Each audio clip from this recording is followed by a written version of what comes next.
Whether it be Marvel's Mad Titan Thanos, DC's godly platonic Darkseid, or Dragon Ball Z's Frieza, one thing that drives the story is an antagonist, and within the massive fanfiction world of the SCP Foundation, the Scarlet King is one such powerful and intimidating antagonistic force in the multiverse. But when it comes to his feats and power, how high does he stack up to the other gods and entities within the SCP multiverse? Could he challenge the big bad entities of the Marvel Universe, such as the Living Tribunal or DC's The Presence? Or is the Scarlet King overrated fodder? Well, let's go ahead and find out as I go over the SCP lore, files, and other stuff to determine the true potential of the Crimson Monarch. For starters, how did the Scarlet King begin his story? Well, it depends on this canon, but going by the oldest and my personal favorite, the Jorik's canon, he was born as an elder god known as Karak, who was largely insignificant among his peers and was small, but as he crawled around in the darkness of the abyss, he became attached to it and became aware of pain and loneliness. And as he looked towards the light, he eventually developed the ideal that if existence was pain, it would therefore be better to not exist, so that there would be no pain. And upon this declaration, he started consuming his brothers and sisters and became empowered. And as he became even further pained by his sins, he decided that he would enact a war on creation itself, and try to destroy the Tree of Knowledge, which transcends the infinite multiverses in the SCP cosmos, and is at the very least, beyond 196,000th dimensional. Even the strongest Elder Gods were insignificant to him, and as he gained followers and conquered virtually everything in sight, he took upon the name King of the Darkness Below. Eventually, the king took upon a bride in a forceful fashion and had 7 children with her. Admittedly, this is some Sweet Home Alabama but after the mother died, the Scarlet King took his daughters as his new brides and put seals on them so that they wouldn't die like their mother. With these new brides, he made many strong warriors and servants such as SCP-682 and his Legion of Leviathans, which he marched onto the trees. And in fact, as soon as the Scarlet King rose up with his army, he shook all of creation. In the war, many heroes and magnificent beings died, and all seemingly in vain, since the Scarlet King managed to do what he wanted to do, which ended with Mikani, the broken god, being shattered, the Serpent, the counterpart to SCP-3000, leaving the library, and the Noosphere turning in on itself if you want to go with a tale that was introduced afterwards. The Noosphere being a platonic framework that encompasses human conception, ideas, and thoughts, which in turn encompasses the infinite multiverses, with each multiverse having endless spirals and uncountably infinite dimensions, and uncountably infinite expanses between them, making the Noosphere an outerversal realm at least.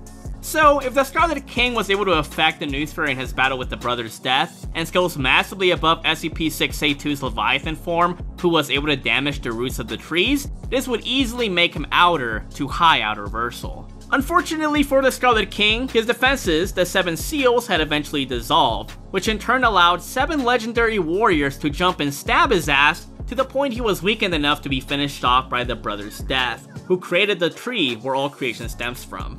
So yeah, DJ Oryx's Scarlet King is pretty strong, but did I forget to mention that this is one of the weakest iterations of the Scarlet King? Yep, he has an even more impressive form known as SCP-1, Tufto's Proposal, which is the very idea of the Scarlet King, which means the one that destroyed all of creation is but a mere aspect of it.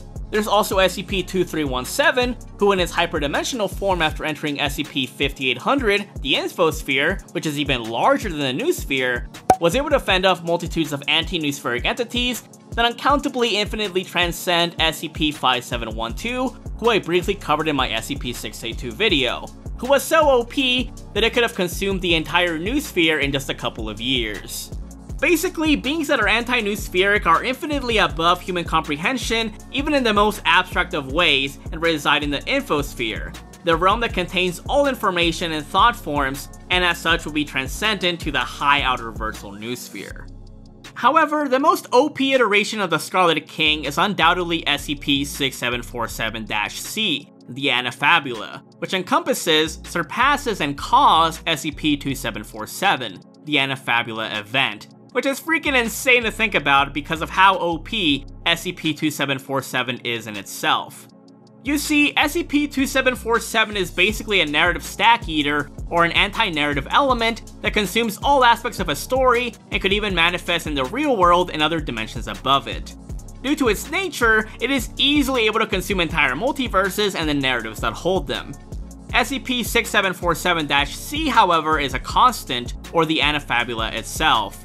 A constant being a multiversal algorithm or system that encompasses all narratives and all levels in the SCP multiverse, with there being 2 other confirmed constants so far: SCP-6820-A, the constant of termination, or SCP-682's true form, and the constant of chaos, SCP-3125, which is either an aspect of the constant of chaos or the constant itself. It is confirmed by Placeholder, the author of these constants, that all of them are roughly the same in terms of power and status, meaning that SCP-6747 would scale from SCP-3125 and SCP-6820-A as well, who are themselves high outerversal. Now there is deeper stuff to SCP-6747-C, which I will cover in a future video because there's much more cosmology I like to dive into before I explore that. But to give you a basic insight for now, there are multiple more layers above what I just explored, which SCP-6747-C was able to reach, making it one of the most powerful SCPs out there, and it should be able to give Marvel and DC high tiers a run for their money. There's also the Chinese branch Scarlet King, which I would like to cover down the line as well, because that one's a bit more complex. But I hope that this video helped you understand a bit more about the English SCP cosmology and how strong these beings truly are. Please let me know which SCP you'd like me to cover next, and I hope that you enjoyed, and peace out.